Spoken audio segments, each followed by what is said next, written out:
कि जब कुत्ता उठा करके कहीं और फेंका जाता है, वो कुत्ता दर्द में है, घबराया हुआ है, उसको ये नहीं मालूम कि कहाँ है वो काटेगा। तो फैसला ये हुआ कि उनको अपनी जगह में वापस डाला जाए एज पर द रूल्स। तो ये तो बहुत ही साइंटिफिक फैसला हुआ है। जब शेल्टर होम में भेजने का फैसला आया था तो एएनआई से ही बात करते हुए आपने कहा था कि ये फैसला व्यवहारिक नहीं है। आपने गिनवाया था कि कितने लोगों को रखना पड़ेगा, कितना खर्चा आएगा। आज सुप्रीम कोर्ट ने अपने ही फैसले को रिव्यू किया है और ये कहा है कि जिन एरिया से स्ट्रे डॉग्स को उठाया गया वहां पर स्टेरलाइज करके उनको छोड़ा जाना चाहिए।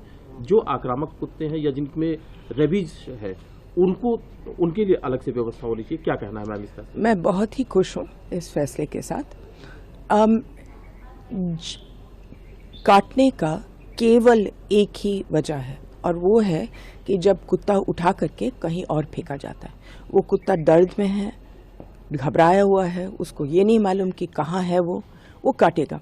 तो अगर ये पूरे केस का जड़ यही है कि लोग शिकायत कर रहे थे कि कुत्ते काट रहे हैं, तो मैं सहमत हूं कि वो काट रहे थे और मैं ये भी कह रही हूं कि वजह ये है।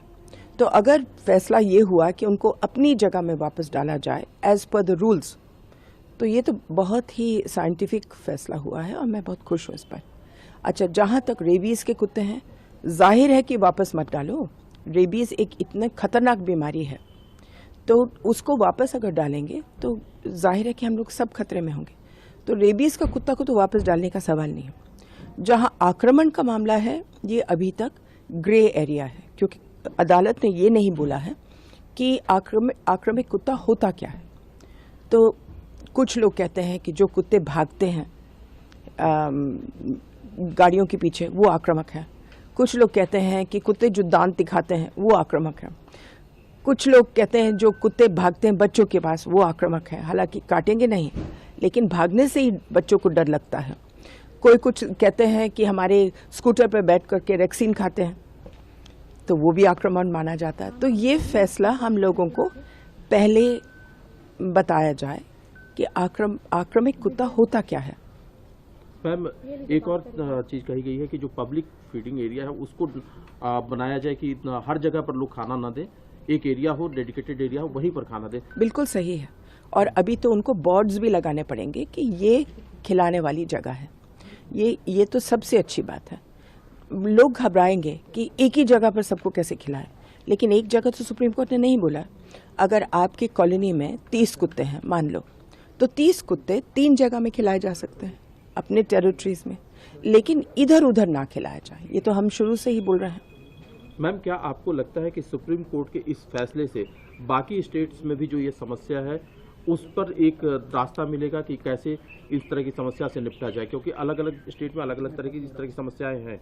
बिल्कुल सही, बिल्कुल सही।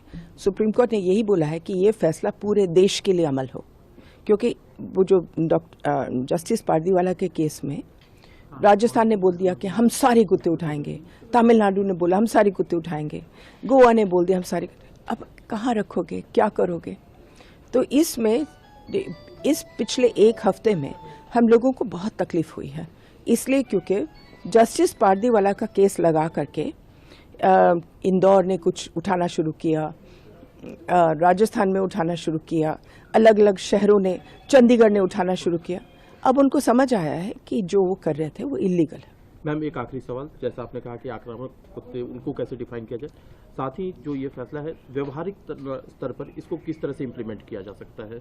सबसे पहले म्यूनिसिपल कॉर्पोरेशंस को अच्छी तरह से एबीसी सेंटर्स बनाने पड़ेंगे, ये है ऑर्डर। जब तक एबीसी सेंटर ठीक नहीं होगा तब तक ये कार्यक्रम चल नहीं सकता।